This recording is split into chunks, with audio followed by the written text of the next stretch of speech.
কাল কুট্টুস চলে যাবে কুট্টুসের বাড়িতে, তো আমরা সবাই চলে যাবো। ওই জন্যে এখানে আমাদের একটা গোপাল বাড়ি আছে, মানে ওখানে গোপাল ঠাকুর আছে, তো ওখানে আমি একটুখানি পুজো দিয়ে যাব।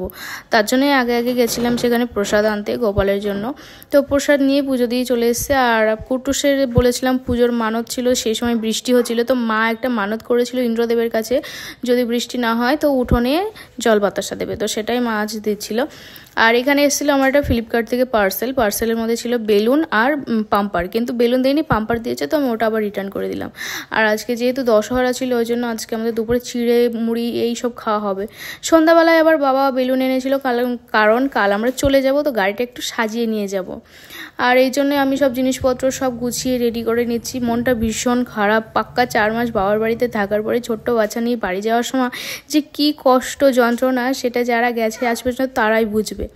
তো এই ছিল আজকের মতো ব্লগ। ভালো লাগলে অবশ্যই একটা লাইক দিও। বাই।